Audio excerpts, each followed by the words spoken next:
Eh bien, le premier texte que j'ai écrit, c'est Le Marché des Pyrénées. Je l'ai écrit il y a un an. C'est l'histoire d'un type qui va faire ses courses à un marché dans Paris et qui tombe sur un stand un peu mystérieux où il y a un gars qui vend des légumes très jolis mais très peu chers et il fait ça un peu rapidement, il a l'air pressé. Alors il est intrigué, il achète ce panier de légumes, il rentre chez lui et là va commencer toute une phase où il va être complètement envoûté, mystifié par ses légumes.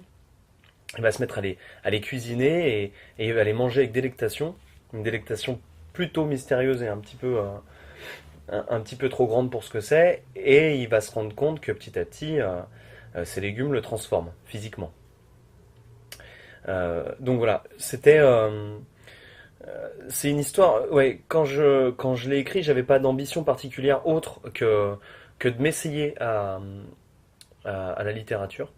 Donc il me fallait quelque chose d'assez court, un thème que j'affectionnais particulièrement, la transformation. Étant fan des films de Cronenberg, c'est quelque chose qui me parlait.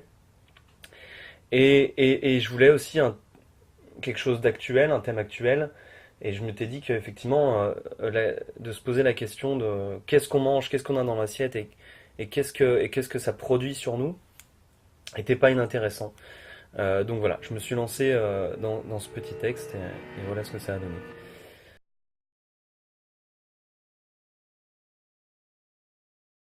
Le Grip Minot, donc c'est ma troisième nouvelle. C'est l'histoire d'un type qui passe beaucoup trop de temps dans le métro et ça finit par l'oppresser et le rendre complètement fou. Et il va déverser sa folie sur tous les SDF du métro de façon plutôt violente et salace. Euh, donc voilà, c'est une histoire assez noire. Et, euh, et alors, il y a deux livres qui m'ont particulièrement inspiré. Enfin, disons que je les avais assez en tête au moment de l'écriture.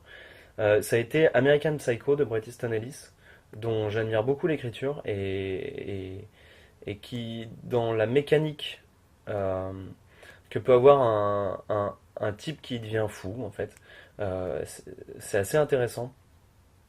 Euh, je pourrais aussi parler de Liv Delroy, qui, justement pour cette mécanique-là sont bien vus. Et le deuxième a été Une ordure d'Irvine Welsh, qui est un bouquin qui m'avait beaucoup plu. Et quand tu lis ce bouquin, tu te dis, ok, c'est bon, je peux tout faire, je peux aller dans le crade, je peux aller plus loin. Ça va, il y en a d'autres qui l'ont fait avant moi, donc voilà, ça a été les deux bouquins. Après, pour tout ce qui est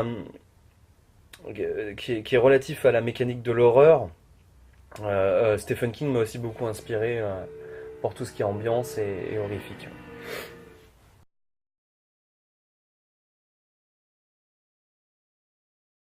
Alors moi j'ai une petite expérience parce que ça fait un an que je me suis mis à écrire.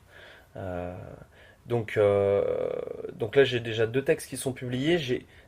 Donc voilà, j'ai pas eu beaucoup d'obstacles, même si j'ai quand même fait beaucoup d'envois, j'ai eu beaucoup de refus, mais j'ai pas eu d'obstacles conséquents dans le milieu de l'édition, comparé à peut-être d'autres secteurs comme la musique et le cinéma ou la web série, ce que je fais en ce moment, qui sont des milieux peut-être où on a moins de réponses, on a moins de, c'est plus rare d'avoir un interlocuteur qui même te dit ça m'intéresse pas ce que vous faites. Voilà. Dans l'édition, j'ai eu plus de retours, même si c'était négatif, j'ai eu quand même plus de feedback. Voilà, c'est tout ce que je peux dire dans le milieu de l'édition. Voilà. C'est tout ce que je connais.